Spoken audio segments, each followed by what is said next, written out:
remember on that second date talking about like, so how religious are you? I cried a lot. And by the time I realized that he was really my beshert, the one for me, my biggest love, bigger than anything, then I had to figure out how I was going to make this work. We dated 6 years before we married, and about half of those years we dated secretly because his parents didn't approve of him dating somebody who wasn't Jewish. In my head, it was still like, this is going to be so hard. I mean, even knowing my cousin had just done it, and I knew other people who have done it, it was still, I wasn't sure. In my case, my rabbi would not marry my daughter. I was very active in my temple and assumed that my rabbi would marry them, but he wouldn't. There's still an idea in the Jewish world that families like mine are kind of a second best. Your husband can't participate in things, or we're going to do everything in Hebrew and he's not going to understand and we just don't care. I kind of didn't want to even think about it because I liked her immediately, and I knew that would be a struggle. And so I kind of ignored it for a little bit, but then we realized very quickly, let's just talk about who we are, and let's go straight into everything. Oh, you married someone who's not Jewish, you don't really care about Judaism. Well, how could this nice Jewish girl be going off to marry this non-Jewish boy? There was a time where there wasn't really a safe space for me to bring my husband to in the Jewish community. Someone would make a snide comment, or it would be so heavily Jewish that nothing was explained and it wasn't interesting. It was kind of useless for him to want to be there. There's an incorrect assumption that one's Jewish connection is somehow linked to the person that they chose. That may have been true in past generations, and it's certainly not true now. And what they really want is for that rabbi and that synagogue or that community to say, we love you, we respect you, we respect your choices. Part of being in the world and being accepted is meeting other people.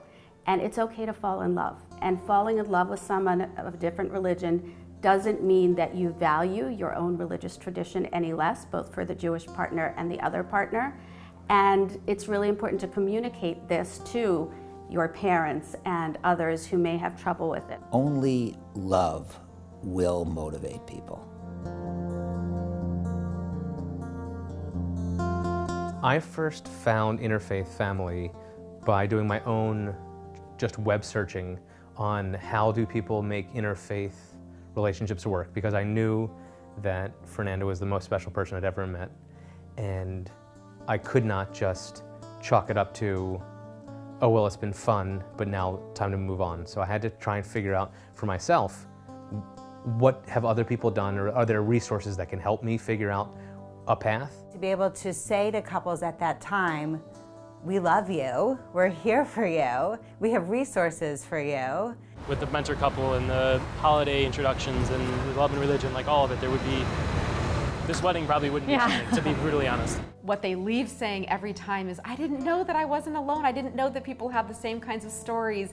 They're talking about their in-laws and I have the same kinds of questions, and we're talking about raising children in the same way. I had no idea. Now I have people in a community that I can actually share these kinds of questions and experiences with. Our community has grown in richness, if not in people, because of the work that Interfaith Family has done and the resources they've provided. If they're sitting at home and struggling, they can get online and do a search on Interfaith Family's website and find a resource or a variety of opinions about many of the questions that are keeping them up at night. We have various offices throughout the United States. However, because it's on the internet and it reaches in everywhere. And so I think we've had a huge impact.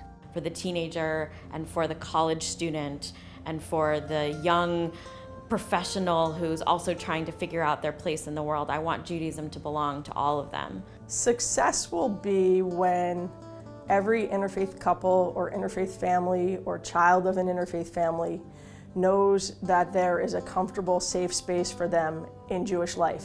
People all over the country and eventually all over the world have a place where they can go and not feel ostracized or uncomfortable because one member of the family is Jewish, the others are not. It can also be daunting. You don't know where to turn, and that's why Interfaith Family is so important. Take some of the confusion out, some of the anxiety out, and you realize that you're not alone, that other people are in the same boat looking for these same kind of resources. Interfaith couples and families are a significant part of the Jewish future. They are the future of the Jewish community. The creation of Interfaith Family has been a wonderful resource in both educating and nourishing a new consciousness of inclusion.